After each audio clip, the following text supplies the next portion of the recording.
નમસ્તે વિદ્યાર્થી મિત્રો. ચેપ્ટર 5 ધોરણ 12 ની અંદર પૃષ્ઠ રસાયણ વિજ્ઞાનની અંદર આપણે કલમય દ્રાવણના ગુણધર્મોનો આપણે અભ્યાસ કરી ચૂક્યા છીએ. એમાં એક જ જે મુદ્દો છે એ આપણે બાકી હતો. અગાઉના લેક્ચરમાં આપણે ગુણધર્મો શીખી ગયા છીએ. એમાં એક જે ગુણધર્મ જે આપણે બાકી રહ્યું છે, કલિલ કણ પરનો વીજભાર. વિદ્યાર્થી મિત્રો, આ જે ટોપિક છે કલિલ કણ પરનો વીજભાર, મતલબ કલિલ પરનો જે વીજભાર છે, આ મુદ્દો ખૂબ જ ઇમ્પોર્ટન્ટ છે વિદ્યાર્થીઓ. જેડબલઈ અને નીટ માટે આ મુદ્દો ખૂબ જ ઇમ્પોર્ટન્ટ છે અને ધ્યાનથી સમજજો વિદ્યાર્થી મિત્રો. હવે એને આપો અને તમે જો શું કહે છે કે કલિલમય કણો સમાન વીજભાર ધરાવે છે. તે ઋણ અથવા ધન હોઈ શકે. વિદ્યાર્થી જે સોલ હોય, હું સોલ ની વાત કરું, મતલબ એક કલિલમય દ્રાવણ જ છે. તો જે કલિલમય દ્રાવણો હોય તો એ ઋણ વીજભારિત પણ હોઈ શકે અને ધન વીજભારિત પણ હોઈ શકે છે. વિદ્યાર્થી એમ કે છે. તો શું કહે છે વિદ્યાર્થી મિત્રો, જે ધન વીજભારિત સોલ છે એ કયા કયા સોલ જે ધન વીજભારિત સોલ ધરાવે છે અને કયા એવા સોલ છે કે જે ઋણ વીજભારિત સોલ છે. આ જ કોઠો છે એ ખૂબ જ ઇમ્પોર્ટન્ટ છે વિદ્યાર્થી મિત્રો. આમાંથી એમસીક્યુ આવતા હોય છે એટલે આ કોઠાને યાદ રાખવું ખૂબ જ જરૂરી બની જતું હોય છે. અહીં રાખો વિદ્યાર્થી મિત્રો,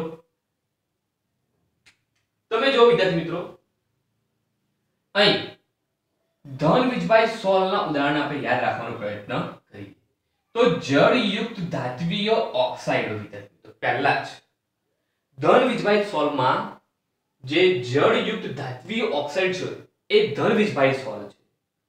હવે જળયુક્ત ધાત્વિય ઓક્સાઇડ મતલબ તમે જો ઉદાહરણ આપેલું છે કે Al2O3 XH2O, Cr2O3 XH2O, Fe2O3 XH2O. મતલબ દાખલા તરીકે અહીં કીધું કે જળયુક્ત ઓક્સાઇડ. જળયુક્ત ઓક્સાઇડ મતલબ કે કોઈ ધાતુનો ઓક્સાઇડ છે અને એની અહીં ફરતે પાણીના અણુઓ ગોઠવાયેલા છે, એને આપણે કહીએ છીએ જળયુક્ત ધાત્વિય ઓક્સાઇડ. જે બધા શું આવશે? ધન વીજભારિત સોલમાં આવશે. તો ખાસ યાદ રાખજો કે તમે કોઈ ધાતુનો ઓક્સાઇડ તમે જુઓ છો, એમસીક્યુ ની અંદર તમે કોઈ ધાતુનો ઓક્સાઇડ તમે જુઓ અને એની ફરતે પાણીના અણુ આવેલા હોય તો એ જે સોલ હશે એ ધન વીજભારિત સોલ હશે. મતલબ એના કલિલમાં જે કણો હશે એ કેવા હશે? ધન વીજભારિત હશે. બીજું આપણે એક્ઝામ્પલ જોઈએ, હિમોગ્લોબિન. વિદ્યાર્થીઓ, હિમોગ્લોબિન છે એ ધન વીજભારિત સોલ છે અથવા ધન વીજભારિત કલિલમય છે. હવે આ પ્રશ્ન પૂછાયો છે કે હિમોગ્લોબિન કયા પ્રકારનો સોલ છે? મતલબ એ હિમોગ્લોબિન છે એ ધન વીજભારિત સોલ છે. યાદ રાખજો હિમોગ્લોબિન. વિદ્યાર્થી મિત્રો, આ વસ્તુ ગોખવા નહીં, અમુક વસ્તુ શું ટ્રીક થી યાદ રાખવી પડે. હવે તમને પ્રશ્ન પૂછ્યો કે હિમોગ્લોબિન એ કયા પ્રકારનો સોલ છે, મતલબ કે ધન વીજભારિત સોલ છે, કયા વીજભાર ધરાવે છે? ધન વીજભાર ધરાવે છે. હવે વિદ્યાર્થી મિત્રો, આ આપણું શરીર છે. હિમોગ્લોબિન મતલબ લોહી. તો એ જે છે શરીરમાં હોય એ સારી બાબત કે ખરાબ બાબત? એ પોઝિટિવ વસ્તુ છે. શરીરની અંદર આપણું લોહી હોવું એ પોઝિટિવ વસ્તુ છે. જો લોહી નહીં હોય તો આપણે જીવિત નહીં થઈએ. તો આ પોઝિટિવ વસ્તુ છે વિદ્યાર્થી મિત્રો. શરીરની અંદર હિમોગ્લોબિન, આપણા આ ચંદનભાઈ સાહેબ છે એની અંદર હિમોગ્લોબિન હોય તો સારી બાબત કહેવાય ને. મતલબ એ પોઝિટિવ વસ્તુ છે. આ પ્રમાણે તમે યાદ રાખી શકો છો વિદ્યાર્થી મિત્રો. તો હિમોગ્લોબિન છે એ પોઝિટિવ મતલબ કે ધન વીજભારિત સોલ છે. આ પ્રશ્ન પૂછાયો છે વિદ્યાર્થી મિત્રો. હિમોગ્લોબિન તમે બોલો છો. હવે બીજું ઉદાહરણ ધન વીજભારિત સોલમાં આપણે યાદ રાખવું હોય તો કઈ રીતે રાખજો? તમે બોલો છો હિમોગ્લોબિન, હિમો મ બોલો છો તમે, મિથિલિન બ્લુ. જે મિથિલિન બ્લુ નું જે સોલ છે એ પણ કેવું છે? ધન વીજભારિત સોલ છે. એ જ પ્રમાણે નીચે આપણે જોઈએ ટિટાનિયમ ઓક્સાઇડ. એ પણ શું છે વિદ્યાર્થી મિત્રો? ધન વીજભારિત સોલ કહીશું એને. તો ખાસ યાદ રાખજો વિદ્યાર્થી મિત્રો કે ટિટાનિયમ ઓક્સાઇડ એ ધન વીજભારિત સોલ છે. હિમોગ્લોબિન ધન વીજભારિત. અહીં બેઝિક ડાયસ્ટફ. બેઝિક ડાયસ્ટફ એટલે ડાઈ, આપણે જે ડાઈ યુઝ કરી છે એ ડાઈ ની આપણે વાત કરીએ. ડાઈ જવા ડિટેલમાં જોજો નહીં, પણ આ બેઝિક ડાયસ્ટફ ડાઈ. મિથિલિન બ્લુ એક પ્રકારની ડાઈ આપણે કહી શકીએ છીએ. મિથિલિન બ્લુ એ ધન વીજભારિત છે અને બાકી ઓક્સાઇડો પણ કેવા ઓક્સાઇડો? જળયુક્ત ઓક્સાઇડો. યાદ રાખજો વિદ્યાર્થી મિત્રો. તો આ જે ભાગ છે આપણું ધન વીજભારિત સોલનું થઈ ગયું. અહીં આપણે વાત કરીએ ઋણ વીજભારિત સોલ. વિદ્યાર્થી મિત્રો એમસીક્યુ માં કેવું હોય કે તમને આ આવડે તો આ પણ તમને આવડી જાય. હવે તમે જો પણ આપણે યાદ રાખવું ખૂબ જ જરૂરી છે. કોપરનો સોલ, સિલ્વર, ગોલ્ડ મતલબ ધાતુના જે સોલ છે એ શેમાં આવશે? ઋણ વીજભારિત સોલમાં આવશે વિદ્યાર્થી મિત્રો. શેમાં આવશે વિદ્યાર્થી? ઋણ વીજભારિત સોલમાં આવશે. કોપરનો સોલ, સિલ્વરનો સોલ, ગોલ્ડનો સોલ, આવા જે ધાતુઓ છે એના જે સોલ છે એ શેમાં આવશે? ઋણ વીજભારિત સોલમાં આવશે. ધાતુના સલ્ફાઇડો જેમ કે Sp2S3, arsenic sulphide, cadmium sulphide, આ બધા છે એ ઋણ વીજભારિત સોલમાં આવશે. ત્યાર પછી છે એસિડિક ડાયસ્ટફ. તો એસિડિક ડાયસ્ટફમાં તમે જોશો તો ઇયોસીન, કોંગો સોલ એ જે છે ઋણ વીજભારિત સોલમાં આવશે. ત્યાર પછી છે સ્ટાર્ચ, જીલેટિન, માટી અને ચારકોલ એ બધા પણ ઋણ વીજભારિત સોલની અંદર આવશે. આ ખાસ બાબત યાદ રાખજો વિદ્યાર્થી મિત્રો. ધન વીજભારિત સોલ અને ઋણ વીજભારિત સોલ. ધન વીજભારિત સોલ તમને કઈ રીતે યાદ રાખવાના છે વિદ્યાર્થી મિત્રો? અહીં આપણે જોઈએ તો જળયુક્ત ઓક્સાઇડો Al2O3 Cr2 મતલબ ક્રોમિયમ જે ઓક્સાઇડ છે જળયુક્ત એ Fe2O3 હિમોગ્લોબિન. હિમોગ્લોબિન તમે બોલો છો મોં આવે છે મતલબ મિથેલિન બ્લુ પણ તમે યાદ રાખી શકો છો. અને છેલ્લે છે અંતે TiO2 ટિટાનિયમનો ઓક્સાઇડનો સોલ. એ બધા જે છે ધન વીજભારિત સોલ છે. તો વિદ્યાર્થી મિત્રો આમાંથી એમસીક્યુ સ્વરૂપે પ્રશ્ન પૂછાઈ શકે છે. તો ખાસ યાદ રાખજો. આમાં પણ કોપર, સિલ્વર, ગોલ્ડ ના ધાતુઓના સોલ આ બધા છે ઋણ વીજભારિત. ધાતુઓના સલ્ફાઇડો Sp2S3, arsenic sulphide, cadmium sulphide. એ પ્રમાણે એસિડિક ડાયસ્ટફ મતલબ ડાઈ, ઇયોસીન, કોંગો સોલ, સ્ટાર્ચ, જીલેટિન, માટી, ચારકોલ એ બધા ઋણ વીજભારિત સોલ છે. આ બાબત ખાસ યાદ રાખજો. હવે જોઈએ વિદ્યાર્થી મિત્રો કલિમય કણો સરખા મતલબ કે સમાન વીજભાર ને કારણે તે સ્થાયી હોય છે કારણ કે તેમની વચ્ચે અપાકર્ષણ ઉદ્ભવતું હોય છે જે તેનું સ્કંદન રોકે. દાખલા તરીકે હું તમને વાત કરું કે ઋણ વીજભારિત. વિદ્યાર્થી મિત્રો હું ઋણ વીજભારિત કોઈ સોલ લો તો ઋણ વીજભારિત સોલમાં શું હોય વિદ્યાર્થી મિત્રો? જે કલિમય કણો છે કેવા છે? ઋણ વીજભારિત હશે આવી રીતે.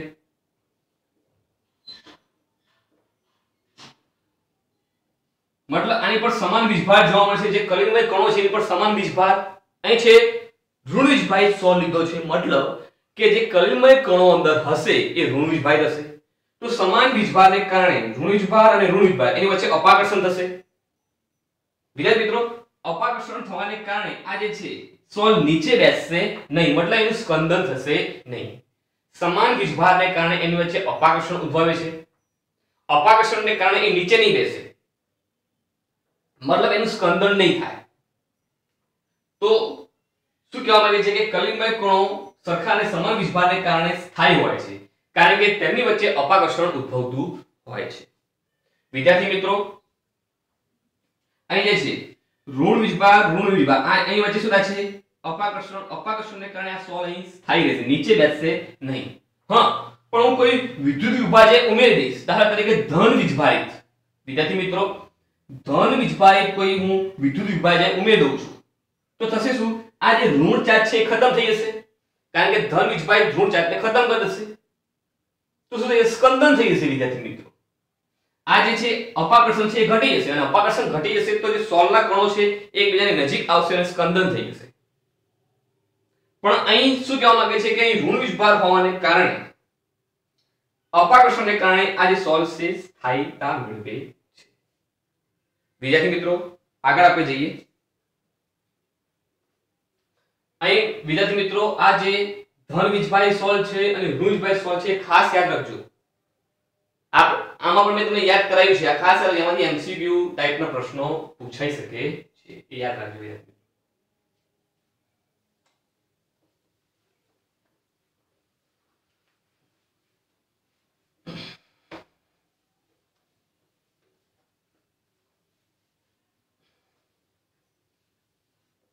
હવે કલિમેકરણના વિભાગમાં આપણે જઈએ, તેમાં પસંદગીકાર અધિશોષણની આપણે વાત કરીએ.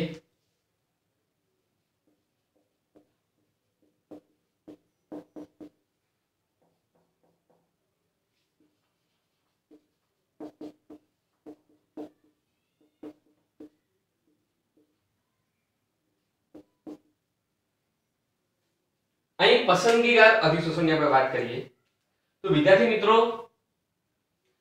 પસંદગીકાર અધિશોષણનો મતલબ શું એ આપણે સમજીએ. અહીં આ જે પોઈન્ટ છે બહુ ઇમ્પોર્ટન્ટ છે, એમાં ખાસ ધ્યાન રાખજો વિદ્યાર્થી મિત્રો. અહીં સમજીએ કે જ્યારે વિદ્યાર્થી મિત્રો, જ્યારે અતિમંદ સિલ્વર નાઇટ્રેટનું જે દ્રાવણ છે, સિલ્વર નાઇટ્રેટનું અતિમંદ દ્રાવણને પોટેશિયમ આયોડાઇડમાં આપણે એડ કરીએ, જ્યારે અતિમંદ સિલ્વર નાઇટ્રેટના દ્રાવણને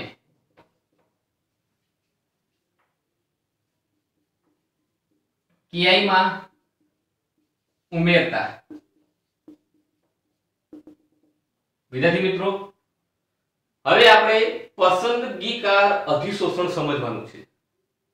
હવે પસંદગીકાર અધિશોષણ મતલબ કોનું પસંદગી થશે? પહેલા ધન કે ઋણ આયનનું આપણે સમજીએ, પછી આ શું કહે છે. પસંદગીકાર અધિશોષણ થશે પણ કોનું? ધન આયનનું અધિશોષણ થશે અથવા તો ઋણ આયનનું અધિશોષણ. હવે કઈ રીતે થાય છે આપણે સમજીએ છીએ. જ્યારે અતિમંદ સિલ્વર નાઇટ્રેટના દ્રાવણને KI માં ઉમેરતા શું થશે વિદ્યાર્થી મિત્રો? એક વસ્તુ હંમેશા યાદ રાખજો વિદ્યાર્થી મિત્રો, કે જેનું પ્રમાણ વધારે હશે એ પ્રમાણે એ કલિમાઇડ સોલ્વ બનશે. વિદ્યાર્થી મિત્રો, શું કહું છું કે જેનું પ્રમાણ વધારે હશે એ પ્રમાણે એ સોલ્વ ધન વીજભારિત બનશે અથવા ઋણ વીજભારિત બનશે. વિદ્યાર્થી મિત્રો, ફરીથી કહું છું, જેનું પ્રમાણ વધારે હશે એ પ્રમાણે એ જે સોલ હશે એ ધન વીજભારિત બનશે કાં તો ઋણ વીજભારિત બનશે. હવે જે કલિમેય દ્રાવણ છે એ ઋણ વીજભારિત બનશે કે ધન વીજભારિત બનશે, એ કોની ઉપર ડિપેન્ડન્ટ છે વિદ્યાર્થી મિત્રો? અહીં આપણે સિલ્વર નાઇટ્રેટ નો ઉપયોગ કરીએ છીએ અને KI નો ઉપયોગ છે. આ બંનેમાંથી જેનું પ્રમાણ વધારે હશે વિદ્યાર્થી મિત્રો, એ પ્રમાણે એ કલિમેય દ્રાવણ છે ઋણ વીજભારિત બનશે અથવા ધન વીજભારિત બનશે. વિદ્યાર્થી મિત્રો સમજીએ, ખાસ યાદ રાખજો. અહીં દાખલા તરીકે અહીં શું કીધું છે? Silver nitrate. તો સિલ્વર નાઇટ્રેટ લઈ લઈએ AgNO3. AgNO3 આપણે શેમાં એડ કરીએ છીએ? KI માં આપણે એડ કરીએ છીએ. વિદ્યાર્થી મિત્રો, AgNO3 ને આપણે શેમાં એડ કર્યો? KI માં આપણે ઉમેર્યો છે. તો વિદ્યાર્થી મિત્રો, જેમાં આપણે ઉમેરીએ એનું પ્રમાણ વધારે જ હોય. દાખલા તરીકે અહીંયા KI નું આપણે દ્રાવણ લીધું છે, એની અંદર આપણે AgNO3 લઈએ છીએ અને આપણે નાખીએ છીએ. મતલબ અહીં AgNO3 નું પ્રમાણ કેવું હશે વિદ્યાર્થી મિત્રો? ઓછું હશે અને KI નું પ્રમાણ વધારે છે. કારણ કે AgNO3 ની અંદર AgNO3 ને આપણે લઈ અને KI ની અંદર નાખીએ છીએ. KI આપણે લઈએ છીએ, પરિક્ષેપણ માધ્યમ તરીકે આપણે KI લઈએ છીએ. KI ની અંદર આપણે AgNO3 લઈએ છીએ, જેની અંદર આપણે નાખીએ છીએ. મતલબ કે AgNO3 ની અંદર AgNO3 ને KI માં નાખીએ છીએ. મતલબ KI નું પ્રમાણ વધારે હોય. જેમાં આપણે નાખીએ એનું પ્રમાણ હંમેશા કેવું હોય? એટલું વધુ. તો શું કહે છે મિત્રો? કે જ્યારે અતિમંદ સિલ્વર નાઇટ્રેટના દ્રાવણને KI માં ઉમેરતા આપણે KI માં નાખીએ છીએ. મતલબ KI નું પ્રમાણ અહીં શું છે વિદ્યાર્થી મિત્રો? વધુ હશે. ઓકે, તો તમને ખબર પડી ગઈ. આ વાક્ય ઉપર તમને ખબર પડી ગઈ કે KI નું પ્રમાણ વધુ છે. હવે રિએક્શન થશે વિદ્યાર્થી મિત્રો, અહીં Ag+ છે, NO3- છે, K+ છે અને I- છે. ઓકે, તો અહીં Ag+ અને I- જોઈન થઈ જશે. તો એ તમને મળશે AgI અને તમને KNO3 મળશે. ઓકે વિદ્યાર્થી મિત્રો, Ag પ્લસ છે એ I માઈનસ જોઈન થશે મતલબ AgI. આ તમને સોલ્વ મળી ગયો વિદ્યાર્થી મિત્રો. AgI નો તમને આમાં સોલ્વ મળે છે, પણ હજી તમને ખબર નથી પડી કે આ જે AgI નો સોલ્વ છે એ ઋણ વીજભારિત હશે કે ધન વીજભારિત હશે, એ હવે આપણે ચેક કરવાનું છે. મેં તમને કીધું કઈ રીતે તમે ચેક કરશો, જેનું પ્રમાણ વધુ હશે એના આધારે આ સોલ્વ ઋણ વીજભારિત બનશે અથવા ધન વીજભારિત બનશે. કોના આધારે તમે નક્કી કરશો? જેનું પ્રમાણ વધુ હશે એના આધારે તમે નક્કી કરશો કે આ જે સોલ્વ બન્યો ઋણ વીજભારિત બનશે કે ધન વીજભારિત બનશે. અહીં લખો, અહીં શેનું પ્રમાણ વધારે વિદ્યાર્થી મિત્રો? Ki નું, K પ્લસ અને I માઈનસ. તો વિદ્યાર્થી મિત્રો અહીં તમે સોલ્વ કરવા મળે છે AgI. હવે વિદ્યાર્થી મિત્રો તમે જોવાનું કે K પ્લસ છે અને અહીં I માઈનસ છે, અહીં તમારો સોલ્વ બન્યો છે. હજી તમને ખબર નથી કે આ સોલ્વ ઋણ વીજભારિત છે કે ધન વીજભારિત. હવે તમને ખબર પડશે કોનું પ્રમાણ વધારે છે, Ki નું પ્રમાણ વધારે છે. તો તમે જો અહીં AgI છે. હવે બંનેમાં કોમન આયન તમે જો, આની અંદર જુઓ અને આની અંદર જુઓ, બંનેમાં તમને કોમન આયન તમને કયો દેખાય છે વિદ્યાર્થી મિત્રો? I minus. અહીં પણ I માઈનસ કોમન છે અને અહીં પણ I માઈનસ કોમન છે. મતલબ આ જે કલિમય દ્રાવણ છે એની ફરતે કોનું કયા આયનનું શોષણ થશે? ઋણ આયનનું શોષણ થશે. કારણ કે આ બંનેમાં કોમન કયો છે? I minus I minus. આ કોમન છે વિદ્યાર્થી મિત્રો. ઓકે, તો આની ફરતે I માઈનસ નું અધિશોષણ થશે.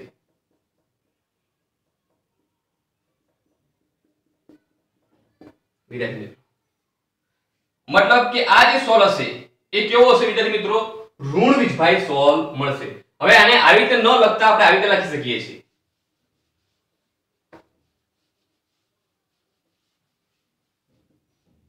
તો અહીં આપણે લખી દઈએ આવી રીતે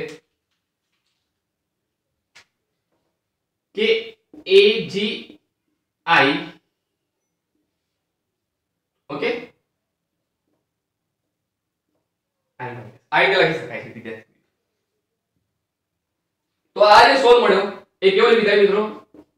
ઋણ વીજભારિત સોલ્વ છે. ખાસ હવે વિદ્યાર્થી મિત્રો યાદ રાખો, રિએક્શન નંબર 1 છે આ જે સોલ્વ છે ઋણ વીજભારિત સોલ્વ છે. એક પ્રમાણે એક્ઝામ્પલ લઈએ, AgNO3 લઈએ પ્લસ Ki લઈએ. હવે આ વખતે આપણે AgNO3 ને વધુ પ્રમાણમાં લઈ લઈએ, વધુ પ્રમાણ. તો વિદ્યાર્થીઓ રિએક્શન તો સેમ જ થશે. અહીં AgI સોલ્વ બનશે અને KNO3 બનશે. હવે તમે જુઓ અહીં જે છે AgNO3 વધુ પ્રમાણમાં છે, તો જે વધુ પ્રમાણ છે એના પ્રમાણે સોલ્વ બનશે. વિદ્યાર્થી મિત્રો જે વધુ પ્રમાણ છે એને જોવાનું. તો તમે જો અહીં AgI બની ગયો. હવે આ સોલ્વ ધન વીજભારિત છે કે ઋણ વીજભારિત ખબર નથી. હવે તમે ક્યાં જોશો?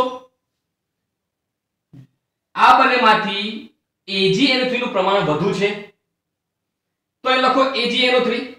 ચલો અહીં લખી દઈએ AgNO3. તો Ag પ્લસ અને NO3 માઈનસ. હવે આને જુઓ, આ આપણો સોલ્વ છે. આ શું છે? આપણો સોલ્વ છે. હવે આ બંને તમને કોમન આયન કયો દેખાય છે? અહીં Ag પ્લસ છે અને I માઈનસ છે. અહીં શું છે? બંનેમાં કોમન આયન Ag છે, ધન વીજભારિત Ag પ્લસ. મતલબ જે કોમન આયન હોય એ પ્રમાણે સોલ્વ બને. તો અહીં જે બનશે AgI Ag પ્લસ, મતલબ અહીં બનશે ધન વીજભારિત સોલ્વ.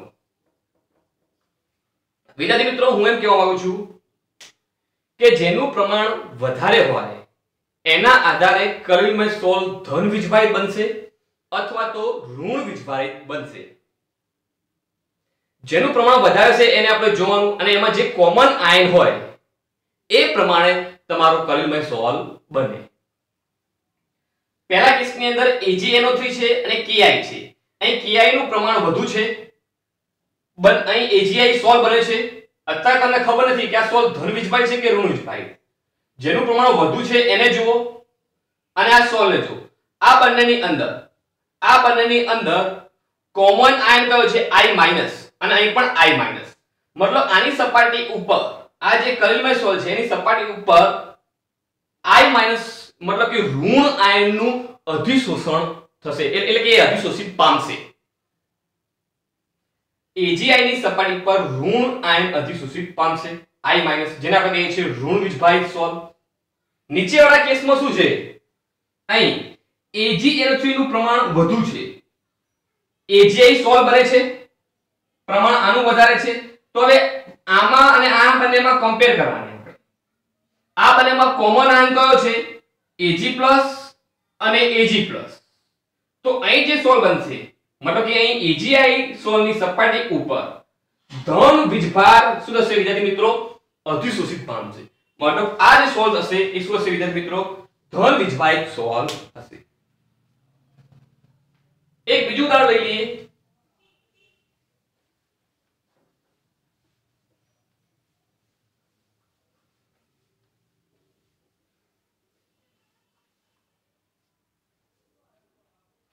દાખલા તરીકે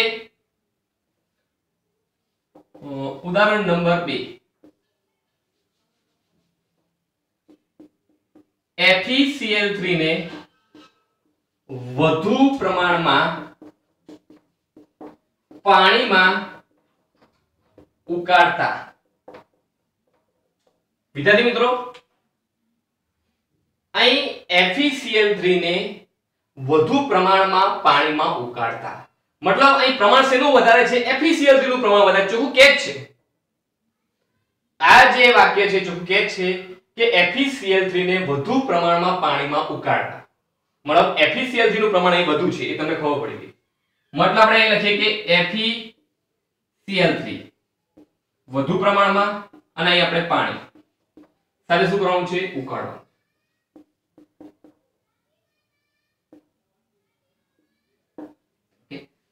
FeCl3 નું પ્રમાણ વધારે છે. તો અહીં તમને જે સોલ મળે છે એ Fe2O3 XH2O મળે છે और એને FeOH3 સ્વરૂપે પણ લખી શકાય છે વિદ્યાર્થી મિત્રો. બંને એક જ છે, બરોબર? તો તમને આ પ્રકારનો સોલ પ્રાપ્ત થાય છે. હવે તમને ખબર નથી વિદ્યાર્થી મિત્રો, હવે આ જે Fe2O3 XH2O અથવા તો FeOH3 જે ફેરિક હાઇડ્રોક્સાઇડ સોલ છે એ ધન વીજભાઈ સોલ છે કે ઋણ વીજભાઈ સોલ છે તમને ખબર નથી. શું કરવાનું? દાખલા તરીકે હવે આપણે આને લઈએ કે Fe2O3 XH2O. વિદ્યાર્થી મિત્રો આ તમે જુઓ. ઓકે, આ તમે ધ્યાન આપજો. જેનું પ્રમાણ વધુ છે અને આ જે સોલ બન્યો છે એને તમે જુઓ. હજી આપણે ખબર નથી કે સોલ ધન વીજભાઈ છે કે ઋણ વીજભાઈ છે, હજી આપણે ખબર નથી. તો શું કરવાનું? આ સોલને જોવાનો અને જેનું પ્રમાણ વધુ છે એને જુઓ. આ આમાં અને આમાં તમે કયો આયન કોમન દેખાય છે? વિદ્યાર્થી મિત્રો અહીં Fe+3 છે તો અહીં પણ શું છે? Fe+3 છે. આ દેખાય Fe+3, આ Fe+3 છે વિદ્યાર્થી મિત્રો. તો આની ફરતે આ જે સોલ છે એની ફરતે Fe+3 આયન ગોઠવાશે. મતલબ આ કયો બનશે બેટા વિદ્યાર્થી મિત્રો? ધન વીજભારી સોલ બનશે. તો આ ધન વીજભાઈ સોલ કહેવાશે. એ જ પ્રમાણે FeCl3 ને NaOH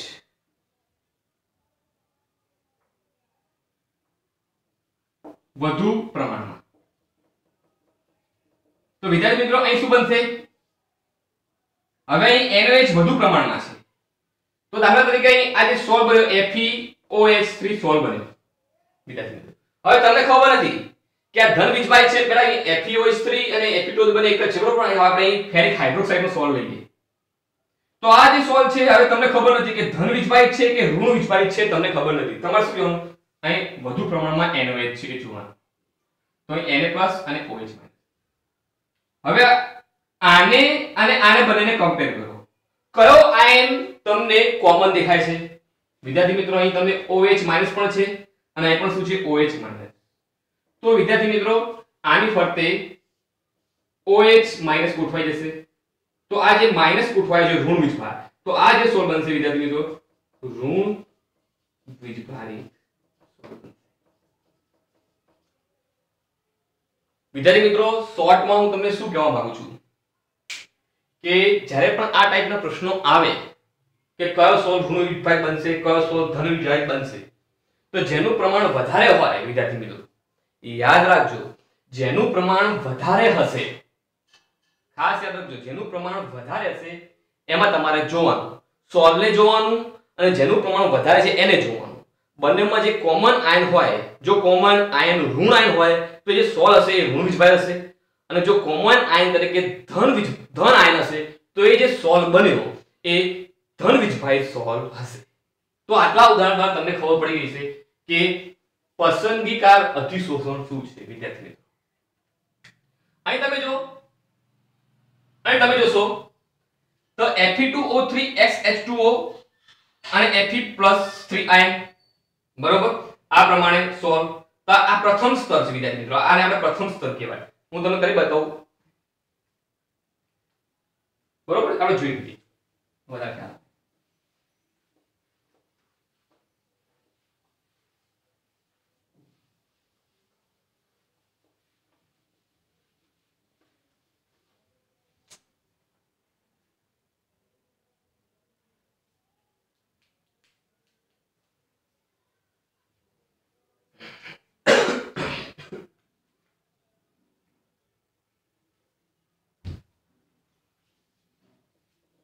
વિદ્યાર્થી મિત્રો અહીં આપણે સમજીએ કે AgNO3 ને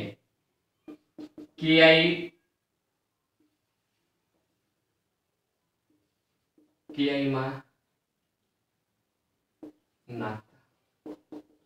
ઓકે વિદ્યાર્થી મિત્રો, AgNO3 ને Ki માં નાખજો. અહીં લખી દો કે Ki વધુ પ્રમાણમાં. તો વિદ્યાર્થી મિત્રો જે તમને પહેલા તો શું બનશે, પેલો સોલ બનશે આવી રીતે AgI સોલ બનશે વિદ્યાર્થી મિત્રો. આ કેવો છે બેટા? ઘન હશે. કેવો છે બેટા? ઘન સોલ હશે. ઓકે, હવે આ આપણો વિદ્યાર્થી મિત્રો ઘન સોલ છે આવી રીતે. આ જે AgI છે આ એની સપાટી છે.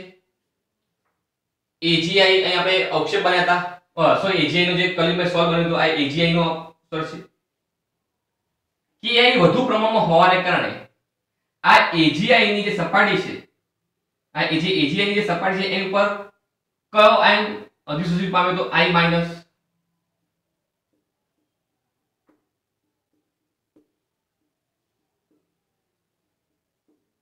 ઓકે વિદ્યાર્થી મિત્રો, હવે જો વિદ્યાર્થી મિત્રો અહીં ખાસ ધ્યાન રાખજો, આ આપણો પહેલો સ્તર બન્યો. આપણો શું બન્યો વિદ્યાર્થી મિત્રો? પહેલો સ્તર બન્યો. જે કલિમય કણ છે એની ઉપર આ પહેલો સ્તર બન્યો. કલિમય કણ ઉપર ઋણ વીજભાર મતલબ ઋણ આયન અધિશોષિત પામેલા છે. આ જે આપણો છે પહેલો સ્તર છે વિદ્યાર્થી મિત્રો, આ પ્રથમ સ્તર કહેવાય. હવે પ્રથમ સ્તરની આ એની આગળ એનથી વિરુદ્ધ વીજભાર વાળો, મતલબ અહીં I- છે તો એનથી વિરુદ્ધ વીજભાર વાળો કયો છે વિદ્યાર્થી મિત્રો? K+ નું સ્તર આવશે વિદ્યાર્થી મિત્રો. અહીં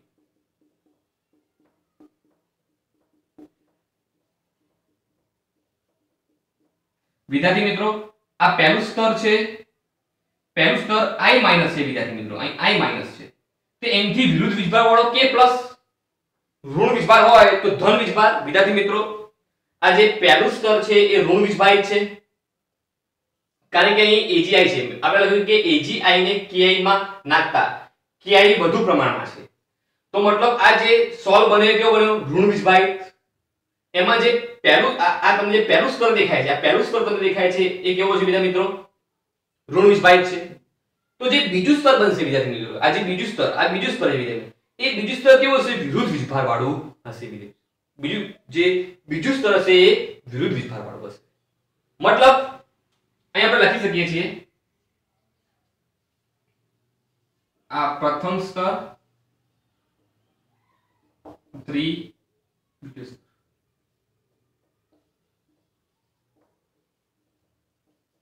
એટલે વિદ્યાર્થી મિત્રો એમ કહેવા માંગે છે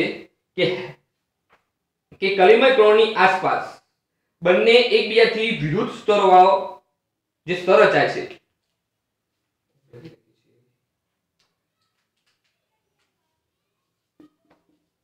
કલિલમય કણોની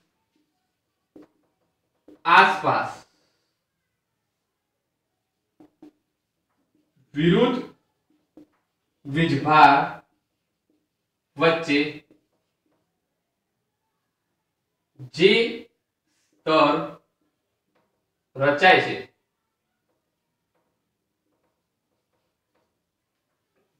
તેને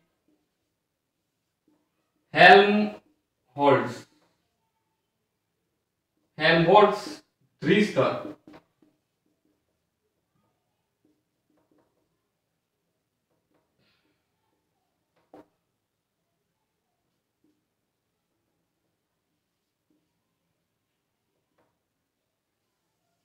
વિદ્યાર્થી મિત્રો કે કલિલમય કણોની આસપાસ વિરુદ્ધ વીજભાર અહીંયા પર લખી શકીએ કે વિરુદ્ધ વીજભાર વચ્ચે અહીંયા આપણે લખ્યું છે કે વિરુદ્ધ વીજભાર વચ્ચે જે સ્તર રચાય છે તેને હેલ્મહોલ્ટ્ઝ દ્વિસ્તર કહે છે હેલ્મહોલ્ટ્ઝ દ્વિસ્તર કહેવામાં આવે છે વિદ્યાર્થી મિત્રો આ કલિલમય કણ છે આ કલિલમય કણ ઉપર તમે જોશો કલિલમય કણની આસપાસ આ ઋણ વીજભાર છે તો આ ધન વીજભાર છે મતલબ આ બંને સ્તર કેવા થયા વિદ્યાર્થી મિત્રો વિરુદ્ધ વીજભાર ધરાવે છે તો આ જે સ્તર છે આ જે બે સ્તર રચાયા આ પહેલું સ્તર અને આ બીજું સ્તર બરોબર એના પર શું કહીએ છીએ હેલ્મહોલ્ટ્ઝ દ્વિસ્તર કહેવામાં આવે છે કલિલમય કણોની આસપાસ વિરુદ્ધ વીજભાર વચ્ચે જે સ્તર રચાય છે તેને હેલ્મહોલ્ટ્ઝ દ્વિસ્તર કહેવામાં આવે છે વિદ્યાર્થી મિત્રો આ વ્યાખ્યા ખાસ યાદ રાખજો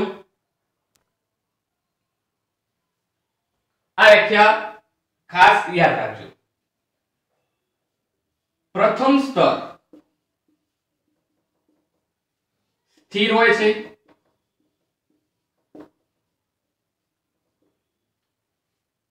બીજું સ્તર ચલિત હોય છે વિદ્યાર્થી મિત્રો આ જે પહેલું સ્તર છે વિદ્યાર્થી મિત્રો પહેલા સ્તર ઉપર જે I- છે એ અધિશોષિત પામ્યા વિદ્યાર્થી મિત્રો જે આયનો અધિશોષિત પામે એ સ્થિર જ હોય હંમેશા તો વિદ્યાર્થી મિત્રો આ જે કલિલમય કણ ઉપર છે આ જે પ્રથમ સ્તર છે એની પ્રથમ સ્તર ઉપર I- અધિશોષિત આ પ્રથમ સ્તર છે વિદ્યાર્થી મિત્રો આ જે સ્તર રચાયો છે એ પ્રથમ સ્તર છે તો પ્રથમ સ્તર છે સ્થિર હોય છે જ્યારે બીજું સ્તર હોય છે એ ચલિત હોય છે આ બીજું જે સ્તર છે એ કેવું હશે વિદ્યાર્થી મિત્રો ચલિત હશે મતલબ ગતિશીલ હશે ચલિત મતલબ શું હશે બેટા ગતિશીલ હશે વિદ્યાર્થી મિત્રો પ્રથમ સ્તર સ્થિર હોય છે અને બીજું સ્તર ચલિત અથવા તો ગતિશીલ અથવા તો શું હોય છે ગતિશીલ હોય છે ગતિશીલ પણ તમે લખી શકો છો વિદ્યાર્થી તો વિદ્યાર્થી મિત્રો એક સ્તર કેવો છે પ્રથમ સ્તર સ્થિર છે અને જે બીજું સ્તર છે એ ચલિત છે જેના કારણે એની વચ્ચે પોટેન્શિયલ ઉદ્ભવે છે જેને આપણે જીટા પોટેન્શિયલ કહીએ છીએ વિદ્યાર્થી મિત્રો પ્રથમ સ્તર અને બીજું સ્તર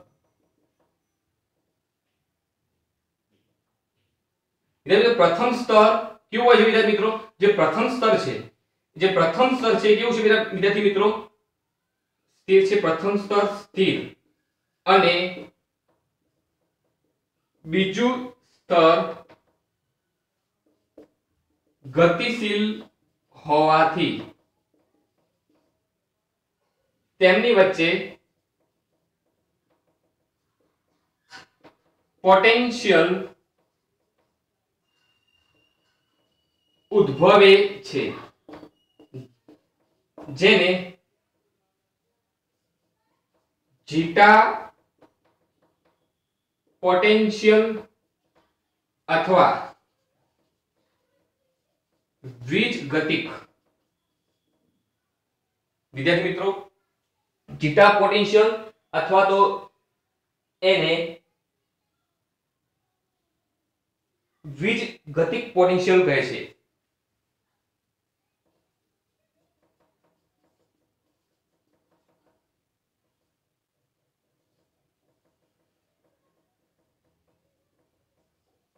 ઓકે વિદ્યાર્થી મિત્રો ખાસ યાદ રાખજો, પ્રથમ સ્તર છે એ કેવું છે વિદ્યાર્થી મિત્રો?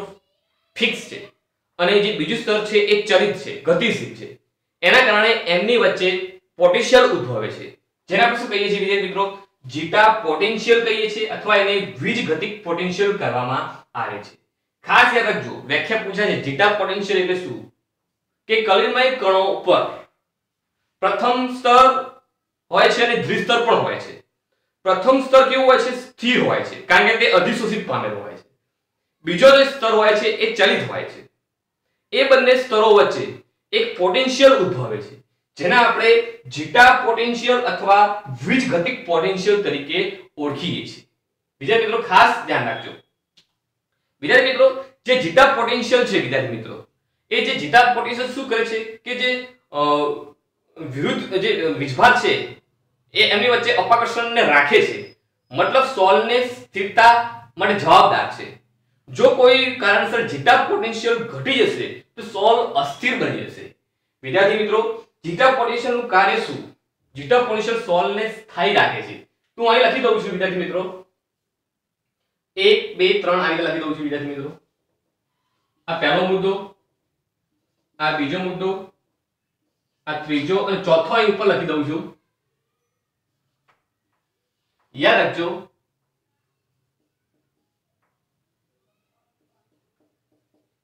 કે જીટા પોટેન્શિયલ કલિલમય સોલના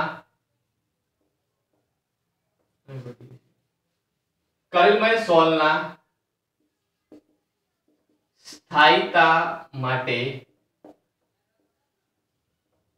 જવાબદાર છે. જો વિદ્યુત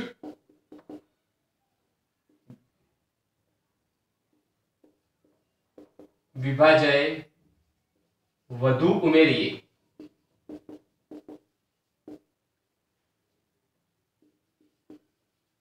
તો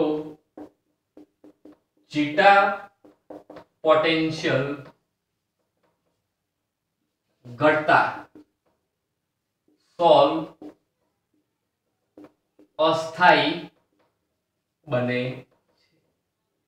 તો વિદ્યાર્થી મિત્રો આ ખાસ યાદ રાખજો. આ જે ચોથો મુદ્દો છે એ યાદ રાખજો. અહીંથી માંડી અહીંથી સ્ટાર્ટ થાય છે વિદ્યાર્થી મિત્રો. વિદ્યાર્થી મિત્રો જે જીટા પોટેન્શિયલ છે એ સોલને સ્થાયી રાખે છે, એનું સ્કંદન થવા દેતું નથી. તો મતલબ એમ કે જીટા પોટેન્શિયલ છે એ સોલના સ્થાયીતા માટે જવાબદાર છે. આ પ્રશ્ન પૂછાયો છે વિદ્યાર્થી મિત્રો, નીટની અંદર જ પ્રશ્ન પૂછાયો, લગભગ 2020 ની અંદર જ પ્રશ્ન પૂછાયો છે. યાદ રાખજો કે જે જીટા પોટેન્શિયલ છે એ સોલના સ્થાયીતા માટે જવાબદાર છે.